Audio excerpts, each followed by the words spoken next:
As-tu déjà eu l'impression que tes émotions prenaient le volant et conduisaient ta vie?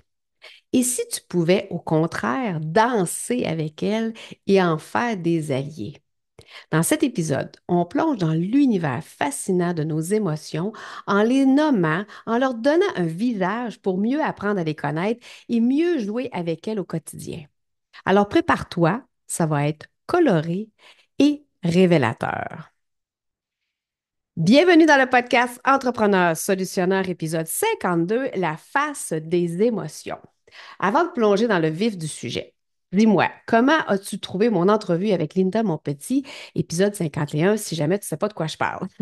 Moi, j'ai adoré cette entrevue et surtout, cette entrevue m'a fait réfléchir sur l'importance qu'on porte à notre santé et que souvent, hein, on n'est pas tellement conscient que c'est pas quelque chose qu'on peut acheter, la santé. Et en parlant de santé, j'avais le goût dans cet épisode justement d'aller visiter nos émotions parce que nos émotions peuvent avoir un impact autant négatif que positif sur notre santé et autant, je dirais, physique que mental. Parce que avoue, là, OK, avoue que quand tu es fâché, là, tu sais, quand tu es, fâché noir, là, quand tu es en cruche, là, quand tu pognes les nerfs solides, là, ben, tu le sens, tu le ressens aussi dans ton corps parce que tu es, crispé, tu es vraiment fâché. Et oui, tu le ressens mentalement, je suis d'accord, c'est certain, mais ton corps entier subit les répercussions de ton émotion.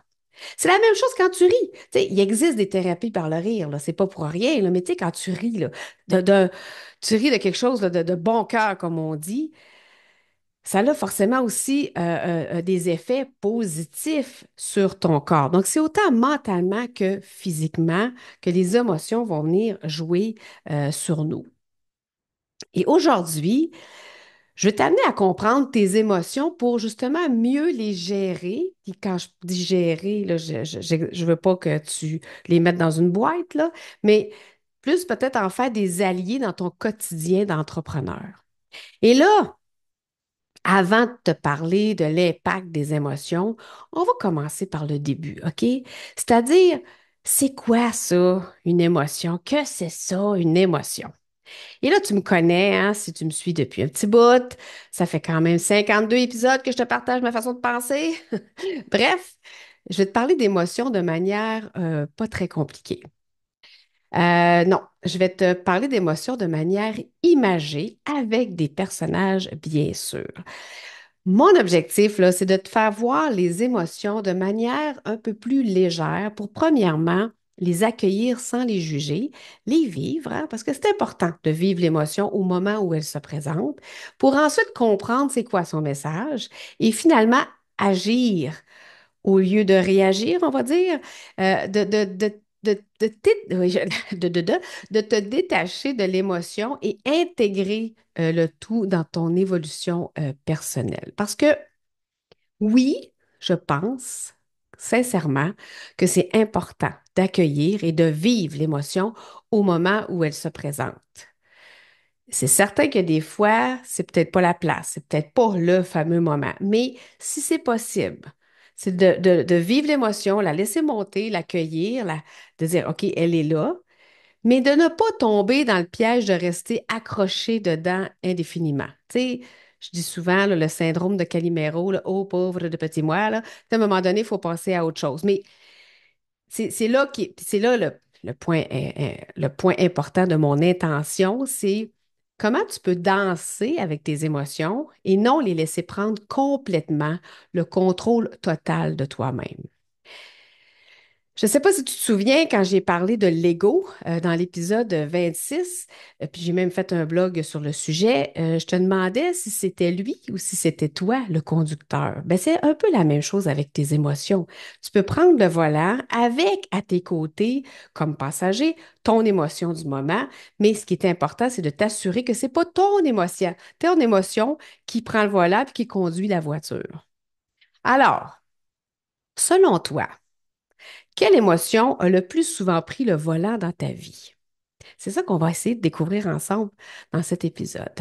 Mais en mes mots, c'est quoi ça? C'est quoi ça, une émotion?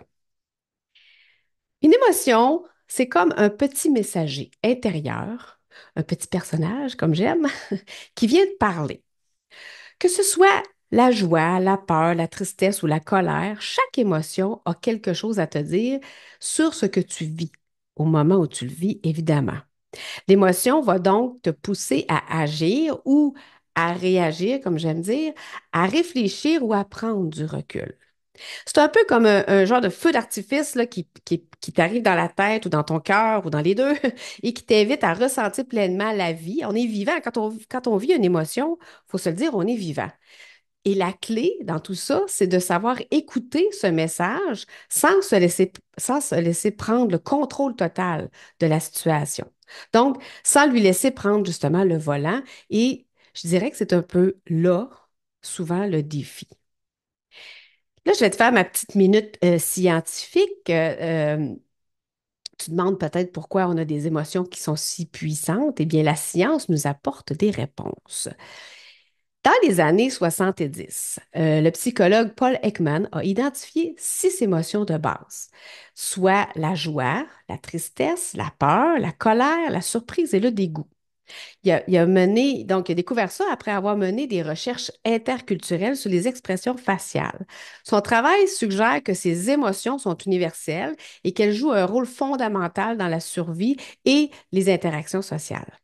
D'ailleurs, petite parenthèse personnelle, le film Sans dessus dessous ou Inside Out de Pixar, je crois, c'est un film merveilleux qui justement parle de ces émotions-là. Donc, il y a 5 ou 6 personnages qui décrivent ces émotions. Et si tu n'as jamais vu le film, je t'invite à le trouver parce que c'est un bijou justement au niveau de décrire les émotions et comment on les vit intérieurement. Et là, au fil du temps, et grâce à ses études approfondies sur les expressions faciales, Ekman a observé que le mépris avait également des expressions faciales reconnaissables et universelles, ce qui l'a amené à l'ajouter à sa liste des émotions de base. Donc, on en est devenu à 7 émotions de base. Le mépris, lui, va se distinguer des autres émotions par un sentiment de supériorité et de jugement. Donc, si vous faites vos recherches sur les émotions, c'est souvent les 6 premières qu'on va trouver, mais je trouvais intéressant de justement m'intéresser au mépris qui peut parfois être détecté dans notre société. Je vais mettre évidemment dans la description de cet épisode le lien de où j'ai trouvé l'information. Donc, vous allez trouver les références. Et je vais aussi vous donner un lien vers mon blog, peut-être au prochain épisode, parce que oui, je vais vous parler d'émotions pendant 2 épisodes et j'en ai fait un blog tellement que j'étais passionnée par le sujet. Alors, et là, là, c'est la partie que je préfère. Place au personnage de mon univers des émotions. OK? Alors, voici comment je vais procéder. Pour chaque émotion, je vais te décrire sa personnalité, te donner un exemple d'une réplique typique que l'émotion aime utiliser, c'est quoi son rôle, et je vais même te donner une variante de l'émotion parce que des fois, la petite coquine, elle peut se déguiser. Alors, on va commencer avec joie. La personnalité de joie, c'est qu'elle est optimiste, elle est toujours souriante, un peu hyperactive, prête à célébrer même les petites victoires. Elle porte des vêtements lumineux, peut-être un t-shirt avec des phrases comme Tout va bien ou C'est la fête tous les jours. Sa réplique typique à joie, c'est génial, on va réussir, faisons une pause pour fêter ça. Le rôle de cette émotion, le rôle de joie, elle est la cheerleader du groupe. Elle motive tout le monde, mais attention, OK? Elle peut des fois être un peu trop envahissante si elle fait la fête avant que ce soit le temps. La variante de joie, c'est sérénité. C'est une version plus zen, qui est moins bruyante, qui apporte une paix intérieure et une satisfaction profonde. Donc, je dirais que peut-être que dans certains cas, hein, avec le temps, avec la sagesse, notre joie intense pourrait devenir plus sereine, plus zen. Mon deuxième personnage, surprise. Toujours avec les yeux écarquillés, surprise est ce personnage curieux qui aime les imprévus, que ce soit bon ou mauvais hein, comme imprévu. Elle peut soit apporter une excitation positive, soit semer la panique. OK? Donc, c'est ça la différence qu'il faut faire attention avec surprise. Elle est habillée comme une exploratrice, elle est toujours prête à l'inconnu. Sa réplique typique, c'est oh là là, je m'attendais pas à ça, mais c'est excitant. Qu'est-ce que vous en pensez? Let's go! Ouhou, c'est cool! Son rôle, elle pousse à sortir de sa zone de confort et à faire face à l'inattendu, mais elle peut aussi désorienter. Donc, le côté obscur de la surprise. La variante de surprise, c'est choc. Donc, une version plus intense qui peut paralyser ou déstabiliser quand l'inattendu est trop grand à gérer. Donc, choc est peut-être une coche au-dessus de surprise. Ensuite, j'ai peur, toujours aux aguets. Peur est un peu paranoïaque. Elle a un casque et un gilet de sécurité, OK? Et elle traîne avec elle une longue liste de risques possibles. Son mantra, c'est attention. Elle peut être utile pour anticiper les dangers, mais si elle est trop, elle prend trop de place, elle empêche d'avancer. Donc, peur peut être utile pour justement faire, OK, avez-vous pensé à ça? Faites attention, mais elle peut aussi nous empêcher d'aller de l'avant. Sa réplique typique, c'est est-ce que tu es sûr?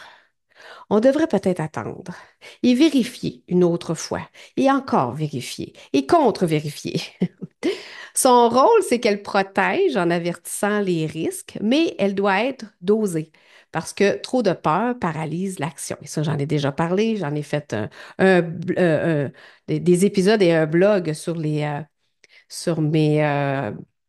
saboteurs, justement, dont peur en faisait partie. La variante de peur, c'est l'anxiété. Donc, c'est une version vraiment plus persistante qui va au-delà du simple avertissement et peut causer une inquiétude constante. Donc, on voit que l'émotion peur est importante, elle est là, elle peut être utile, mais il ne faut pas que ça tourne à l'anxiété, justement. On a ensuite colère. Toujours en mode action, colère est passionnée avec une énergie explosive. Elle est prête à régler des problèmes avec force, parfois un peu trop brusquement. Habillée comme un super-héros impatient, elle est toujours prête à foncer tête baissée. Sa réplique typique à colère, c'est ça suffit, on va s'occuper de tout ça tout de suite, let's go, c'est fini le niaisage, on y va. Le rôle de colère, c'est qu'elle est un moteur pour agir face à l'injustice ou aux frustrations, mais elle peut faire plus de dégâts que de bien si elle n'est pas maîtrisée. Donc, colère, elle peut être intéressante, elle peut être placée au bon endroit, elle peut nous aider justement dans des situations où il faut agir, mais il faut savoir la doser justement pour ne pas qu'elle soit, qu'elle cause des dégâts justement. La variante de colère, ce serait frustration. Et là, on est comme au-delà de la colère. Donc, frustration, c'est une version plus passive, mais aussi, tout aussi dangereuse, qui peut bouillir en silence jusqu'à exploser. Donc, je ne sais pas si tu vois jusqu'à maintenant, chaque émotion a quand même un bon côté et un côté plus sombre, et la variante peut des fois être plus douce ou un peu plus sournoise. Donc, j'espère que jusqu'à maintenant, tu vois les émotions différemment, mais que tu comprends un peu plus leur rôle et aussi leur variante. Ensuite, on va y aller avec tristesse. Avec une belle petite couverture sur les épaules et des mouchoirs dans la poche, tristesse, c'est celle qui traîne les pieds. OK? Elle parle doucement, avec des soupirs longs et lourds. Malgré tout, elle a une profondeur et une sagesse cachée qui poussent à l'introspection. Sa réplique typique, c'est à quoi bon? De toute façon, il n'y a rien qui change. Ça change jamais. Son rôle, la tristesse, c'est elle permet de faire le deuil des moments difficiles, mais il ne faut pas la laisser trop longtemps à la table, sinon elle ralentit tout le monde. Donc, elle peut être utile pour faire une certaine coupure à un moment donné, un deuil. Dans un changement, tristesse peut être utile. On est triste de voir la chose changer, on le vit, mais après ça, c'est quoi la prochaine étape? Et la variante de tristesse, c'est mélancolie. Donc, c'est une version plus poétique qui incite à la réflexion et à la créativité, mais qui peut aussi prolonger l'inactivité. Donc, dans tous les cas, tristesse peut être utile. Dans tous les cas, de toute façon, toutes les émotions sont utiles, mais c'est toujours, je dirais, le dosage ou l'exagération qui peut devenir dangereux. On a ensuite dégoût. Donc, Dégoût, sa personnalité, c'est toujours le nez froncé. Dégoût est l'experte en critique. Donc, toujours en train de regarder avec son petit nez, check, elle trouve tout ce qui cloche, du moindre détail à la plus grosse erreur. Elle est perfectionniste et difficile à satisfaire, avec des habits toujours impeccables, car elle ne tolère pas l'imperfection. Et là, je te reviens, je ne sais pas si tu fais des liens avec les saboteurs, mais tu comprends? Des goûts, là, c'est comme, ça peut être utile parce qu'elle peut aller voir des choses comme des aspects qu'on n'aurait pas vus, que Joie n'aurait pas vu parce que Joie ou Surprise était trop énervée. Mais il faut faire attention justement à ne pas tomber dans le perfectionnisme, à ne pas être justement tu sais, intolérant, ces choses-là. Et sa réplique typique de dégoût, c'est sérieusement, ça, c'est inacceptable. C'est inacceptable. Son rôle, elle est utile pour repérer ce qui ne va pas et pour exiger du mieux. Mais elle peut aussi être décourageante si elle est trop présente. Donc, l'égout peut être utile, on va voir les choses qui vont arriver, on va les détecter, mais il ne faut pas tomber justement dans la variante qui est la critique intérieure. Ça, la critique intérieure, c'est une version plus personnelle où Dégout va critiquer directement les actions et les compétences menant à un doute de soi. Donc, ici, des goûts, je m'adresse à tous les perfectionnistes hein, qui vont peut-être tomber justement dans la critique intérieure. Donc, c'est de faire attention. C'est bien de détecter, de voir, de nommer les erreurs, les choses à améliorer, d'être un peu plus exigeant, c'est correct, sans tomber dans l'excessif. Et septième émotion, le mépris. Alors, le mépris, toujours avec un petit léger sourire en coin. Hmm. Mépris est le personnage qui regarde les autres de haut. Il se tient droit, impeccable, les bras croisés et ne se laisse jamais impressionner. Il critique subtilement, mais de manière condescendante. Ah ah. Habillé élégamment, il donne toujours l'impression qu'il sait mieux que tout le monde. Alors, mépris est au-dessus de la mêlée. Sa réplique typique, sérieusement, tu penses vraiment que c'est à la hauteur de mes attentes? Hey, yo. Son rôle, c'est en fait, le rôle de mépris, c'est qu'il peut être utile pour garder ses standards élevés et éviter les compromis, OK? Mais il isole et coupe les connexions avec les autres s'il prend trop de place. Donc, mépris à une certaine dose peut être utile justement pour ne pas, comment dire, faire comme Ah, je m'en fous, puis genre, je fais ça comme ça. Il va ramener la personne et dire OK, peut-être que, tu sais, on a un certain standard qu'on est habitué, ben, il faudrait le garder, tu sais. Donc, il y a une façon de l'utiliser, évidemment. La variante de mépris, c'est le sarcasme, une version encore plus acérée avec des remarques tranchantes qui dissimulent souvent un certain malaise ou une certaine insécurité. Alors, j'espère que ce beau mélange de personnages-là t'aide un peu à comment je pourrais dire, à les percevoir, à les ressentir, mais aussi à voir l'utilité qu'on peut y avoir de ces émotions-là. Quand elles arrivent, c'est de se poser la question, qu'est-ce qui se passe en ce moment? Pourquoi j'ai cette émotion-là en ce moment? Qu'est-ce qu'elle veut me dire? C'est quoi le message? C'est quoi le message de ma colère en ce moment? C'est quoi le message de mon dégoût, de ma tristesse? Et je t'ai parlé un peu plus tôt du film Sans dessus dessous. Et c'est en écoutant ce film-là que moi, j'ai constaté que Joie, c'était un de mes personnages le plus présent dans ma vie. Puis là, tu vas me dire, ben, c'est super ça, Sandra, tu sais, que Joie soit présent. Oui, c'est vrai.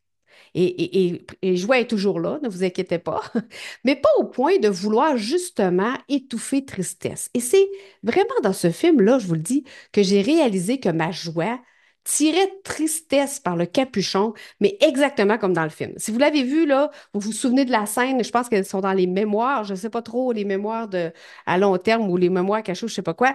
Puis là, ta joie qui tire tristesse, qui est sur le dos puis qui se peut plus, OK? Pourquoi que Joie fait ça? C'est pour ne pas justement laisser paraître cette tristesse, ne pas avoir de l'air triste. Et ce film-là m'a vraiment fait découvrir que ben, tu peux être de bonne humeur de façon générale, mais quand la tristesse arrive, vis-la. OK? Puis là, je vous dis pas que j'étais triste à l'intérieur de moi, là. C'est pas ça, là. Ce que je veux dire, c'est que quand tristesse se manifestait, joie arrivait en courant pour l'empêcher justement de se manifester, de se montrer. Fait que là, t'avais joie qui était là, wow, c'est pas le temps de pleurer, let's go, tout va bien, c'est correct, ouais, let's go. C'était exactement ça qui se passait. Puis, en tout cas, je vous le dis, là, si vous n'avez pas vu ce film-là, c'est une pépite, là. C'est à propos des émotions, là. Moi, c'est un de mes films préférés à vie. Euh, et je me suis tellement identifiée à joie, OK? C'est vraiment incroyable. Et j'ai réalisé que c'était important de comprendre que tristesse avait aussi le droit d'exister. Les autres émotions aussi, d'ailleurs, là, je ne, j'ai pas de privilège pour pour tristesse et joie. C'est juste que moi, dans mon cas, c'est ces deux émotions-là qui avaient le plus de mal, je dirais, à cohabiter. Donc, quand j'ai découvert que ma joie, des fois un peu exagérée, cachait une certaine tristesse, j'ai comme compris que il y avait toutes mes émotions ont leur droit de vivre. Et dans ma formation en PNL, d'ailleurs, ça m'a aussi énormément aidé à justement faire face à mes émotions, aux émotions qui arrivent, à les accueillir, comme je vous disais en début, à les accueillir puis à les vivre puis à comprendre le message qui vient avec l'émotion et par la suite à me mettre en action. Et c'est ça aussi qui est important.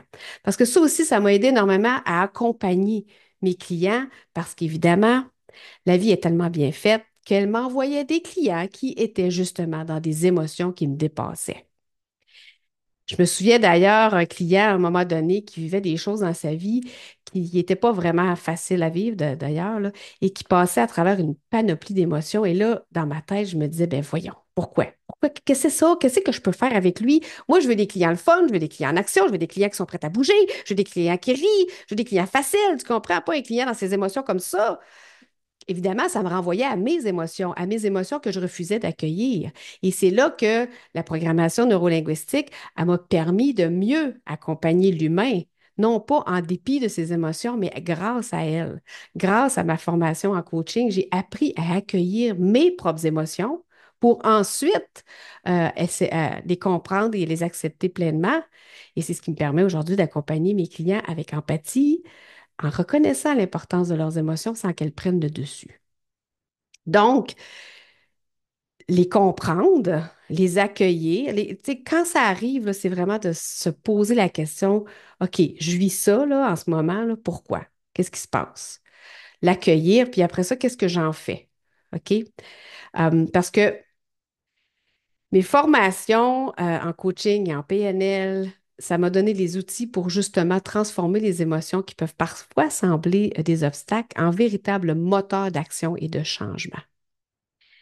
Alors, je te laisse là-dessus en te disant qu'aujourd'hui, aujourd'hui, quand j'ai un client devant moi, un coaché devant moi, peu importe son émotion, je vais l'accueillir avec comment il arrive, OK? Ça, c'est vraiment important. Et je pense que c'est important aussi d'accueillir les gens autour de nous selon l'émotion qu'ils vivent en ce moment. La seule chose, c'est de toujours se dire, OK, je ne vais pas rester dans cette émotion-là le restant de mes jours, là. Il faut que je fasse quelque chose avec. Donc, c'est vraiment de les accueillir, mais de les comprendre et d'écouter le message. Et ce que j'ai décidé de faire dans mon prochain épisode, OK, c'est de te parler de l'influence de tes émotions dans ta prise de décision. Et en bonus, j'ai des fils qui se sont touchés, là. Je vous le dis, je capotais, j'ai dit, quelle idée géniale.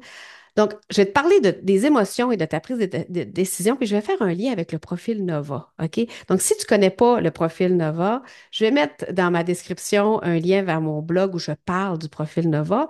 Mais j'ai comme, dans ma tête, il y a comme un lien qui s'est fait avec les couleurs et les émotions. Et j'ai fait comme, My God, c'est comme un tableau, c'est trop cool. Fait que le prochain épisode, la semaine prochaine, je te parle des décisions qu'on prend avec nos émotions et avec le profil Nova. Et je vais aussi te parler de ce que j'appelle mon parcours émotionnel, que je propose souvent justement en coaching. Quand une émotion vient nous visiter, qu'est-ce qu'on fait? Ben, rapidement, on accueille l'émotion, on la vit, on comprend le message, on agit, on se détache de l'émotion et on intègre le tout. Donc, souviens-toi, tes émotions ne sont pas des freins, mais des messagers qui peuvent devenir tes meilleurs alliés. OK? Fait que la prochaine fois qu'une émotion frappe à ta porte, Ben, tu ouvres la porte, tu l'accueilles, tu écoutes son message, puis tu reprends le volant de ta vie. Hein, ça, c'est bien important. On ne laisse pas l'émotion prendre le contrôle. Alors, es-tu prêt à danser avec tes émotions, ou je dirais même plus, es-tu prêt à prendre le volant et à voyager en compagnie de tes émotions? Mais c'est pas eux qui vont conduire, là, on s'entend. Alors, banque pas le prochain épisode, la semaine prochaine, parce qu'on explore leur influence dans tes décisions avec une twist colorée du profil Nova. Je te souhaite une bonne semaine et surtout toutes les émotions dont tu as besoin pour ta semaine.